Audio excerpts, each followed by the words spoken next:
भाई Messi is the greatest rage bait player of all time. मतलब 70 minute ऐसे ही घूमता रहेगा, टहलता रहेगा, देखेगा ओ टाइम हो गया घर जाने का, लो एक असिस्ट तुम्हारा, एक गोल मैं मार देता हूँ एंड हो गया, चलो चलो लंगर खाने चलो सब। और भाई पेनल्टी से तेरी दुश्मनी क्या है? मतलब ठीक है, हमने मान लिया तेरे को पेनल्टी नहीं स्कोर करनी, ओपन प्ले से ही गोल मारेगा तू, तो भाई किसी और को लेने थे। कलोनी भाई कोई इसको साइड में ले जाओ कि भाई ठीक है पेनल्टी मिलेगी, तू साइड में जाके ना धरने पे बैठ जा कि नहीं नहीं पेनल्टी गलत है, नहीं ऐसा नहीं होना चाहिए। भाई मेसी खुद स्विमिंग पूल में बारिश में बैठ के पानी पी रहा है, और बेचारे जो स्ट्राइकर है अल्वारेज, दिहाड़ी मजदूर, वो एक एक बूंद को तरस रहे हैं। भाई बट ऑल इन ऑल क्या खतरनाक मैच था। आई मीन ऐसा लग रहा है कि मेसी का अब ये जो साइड क्वेस्ट चल रहा है ना, कि वर्ल्ड कप तो जीत लिया, अब मैं अपने फैंस को बनाऊंगा दिल का मरीज। अब ये चल रहा है बस उसका। एंड भाई credit to Egypt, I think they played a hell of a game around 75 minutes तक, एंड ऐसा लगा just around that time they realise कि एक मिनट, हम हमें जीतना अलाउड है, हम जीत सकते हैं। And I think just that realization, or maybe that moment that they were in the driving seat, I think that just became too big for them. And एक बार वो रोमेरो का गोल हुआ, तो आई think it was pretty obvious कि अब Argentina come back तो करेगी ही। But हाँ ये था कि maybe Egypt could force them to the extra time and maybe even penalties, but वहां तक तो बात ही नहीं गई। आई मीन शुरू से बात करें अगर, जो गोल्स अर्जेंटीना ने कंसीड किए, आई थिंक पहला गोल जो क्रॉस आया है उस पर प्रेशर नहीं क्रिएट कर पाए, एंड फार पोस्ट पे काफ़ी इजी हेडर था डिफेंडर के लिए। And I think as good as Martinez has been throughout this world cup, I think जो क्लियर उसकी फिजिकल डिसएडवांटेज है वो हमें इस गोल में नजर आई। एंड आई थिंक शुरू से ही it just felt like Argentina बहुत ही हल्के में खेल रही थी। I don't know, I am not saying कि उन्होंने इजिप्ट को हल्के में लिया, आई जस्ट थिंक दैट वो बहुत ही आराम आराम से खेलने का सोच रही थी। एंड जो सेटअप था अर्जेंटीना का चार मिडफील्डर खिलाने का, रोड्रिगो राइट साइड पे, एंजो लेफ्ट पे, बीच में Paredes as a defensive midfielder, and Mac Allister थोड़ा सा आगे। I think it was pretty obvious कि उसका फ्लॉ क्या था, क्योंकि all four of them are centre midfielders, right?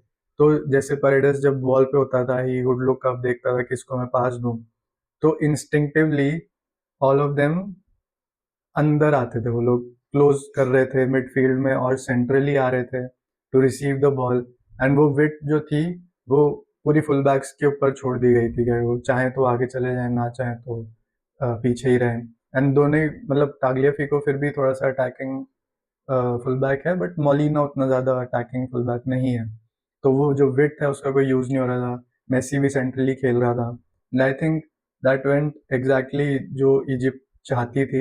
It became very easy for them to defend, क्योंकि इवन दो अर्जेंटीना का जो वन टच गेम है वो बहुत अच्छा है, बट जस्ट इतना ओवर क्राउडेड हो गया था वो सेंट्रल एरिया। एंड क्योंकि इजिप्ट को भी पता था कि कोई आउटलेट नहीं है अर्जेंटीना के पास विड्थ में, विंग्स पे ज़्यादा से ज़्यादा वो फुल बैक के पास ही बॉल जाएगी, तो even they were very comfortable. Like जब मेसी थोड़े टाइम के लिए राइट हैंड साइड पे जा भी रहा था विंग के ऊपर, तो उस टाइम इजिप्ट ने अपने फुल बैक को ही उधर रखा था, बिकॉज दे हैड कॉन्फिडेंस कि मेसी इसको 1v1 ड्रिबल करके तो बीट नहीं करेगा, इवेंचुअली वो अंदर आएगा। एंड जब मेसी सेंट्रली खेल रहा था तो वो एकदम से उसके ऊपर चढ़ रहे थे तीन चार प्लेयर साथ में, तो आई जस्ट डिडंट फील कि अर्जेंटीना का टैक्टिक उतना सही था इस मैच के लिए। एंड उसी का एक नतीजा ये भी था कि जब एंजो लेफ्ट से अंदर आ रहा था बॉल रिसीव करने, एंड उस टाइम पे जब जब अर्जेंटीना डिस्पोजेस हो रही थी, एंड वो लोग सो इजिप्ट के राइट पे जब वो फिर अटैक शुरू कर रहे थे, तो उनका जो विंगर था, आई थिंक हसन करके, रियल ओविएडो का प्लेयर है। रियल ओविएडो के लिए उसने पिछले सीजन में पूरा सीजन खेला, 3 असिस्ट दिए हैं।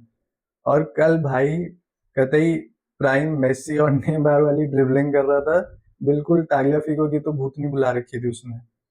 मतलब मजे के लिए कभी टांगों के बीच से ले गया, आराम, मतलब एंड वही वही इशू था जो मैं बोल रहा था कि क्योंकि वो मिडफील्डर्स बीच में आते हैं इंस्टिंक्टिवली, तो ऑलरेडी वो आउट ऑफ पोजीशन होते हैं जैसे ही टीम बॉल लूज करती है। एंड जब तक वो भाग कर आते हैं तब तक विंगर्स के पास अगर बॉल चली गई है, स्पेशली अगर वो बहुत पेसी विंगर्स हैं, तो वो तो भाई धागा खोल देंगे, और खोल भी दिया था। आई थिंक सेकंड गोल जो डिसअलाउ हुआ था पहला, वो तो प्योरली वैसे ही था।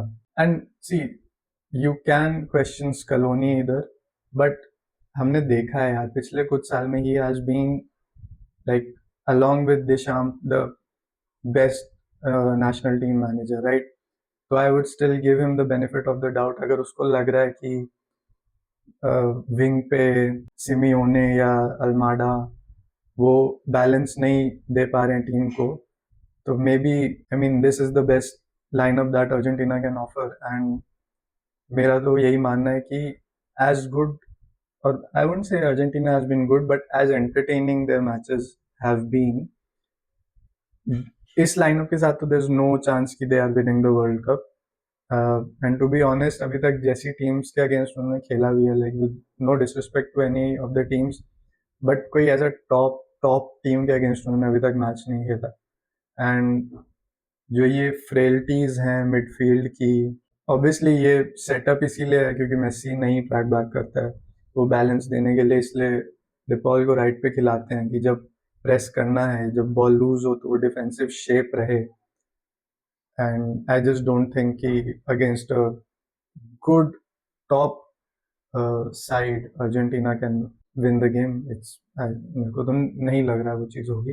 आई mean still I would say कि मे बी सिमियोने, मेरे को ऐसा लग रहा है कि he does provide you the work rate as well as some pace on the left flank. I think एक पेसी प्लेयर लेफ्ट फ्लैंक में होना मेसी के लिए भी बेटर है, क्योंकि he does look for that run from the left hand side अंदर की तरफ जो होता है। एंड इस गेम में तो वो रन सिर्फ टैगलेफिको ही ले सकता था, बट उसमें रिस्क इतना ज़्यादा है कि वो पूरा लेफ्ट फ्लैंक खाली रह जाता है फिर। आई थिंक ये बहुत बुरी तरह एक्सपोज होंगे, specially if you come against someone like Yamal हो गया, ओलीसे हो गया, इवन अगर they somehow manage to beat Switzerland, जो मेरे को नहीं लग रहा है, I will be very honest with you. I think Switzerland बहुत ही टैक्टिकली अस्ट्यूट टीम है, डिफेंसिवली बहुत सॉलिड है, एंड उनके पास पेस है अटैक में। तो बहुत मुश्किल गेम होगा। Somehow if they can beat them, then probably they'll face England and Saka हो गया, even Madueke हो गया। I think just that setup, it's, I just don't think it will hold up well against top attacking team. तो I mean, but वो बात की बात है, let's see क्या होता है आगे। But yeah, I mean, as a Messi fan, I think I'm just enjoying it one game at a time. I think हम सबको ही पता है कि this team is probably not good enough to go back to back. तो just हर game enjoy कर रहे हैं। Messi still pulling the rabbit out of a hat. तो जब तक चल रही है अर्जेंटीना की गाड़ी तब तक ठीक है, जब बाहर जाएंगे तो देखी जाएगी। बाकी अभी तो एक दो दिन का ब्रेक है, तो फीफा ने भी थोड़ा सा टाइम दिया कि भाई थोड़ा ज़मीन पे आ जाओ, ठीक है थोड़ा और भी काम धंधे अपने देख लो। सब लोग बिल्कुल ही भूले बैठे हैं। चलो guys, that was my thoughts on the game. आप लोग भी बताना, what do you think about the match, what do you think about the tactics, and Argentina के चांसेस अभी कैसे लग रहे हैं आप लोगों को। And I will see you guys in the next one. Piece.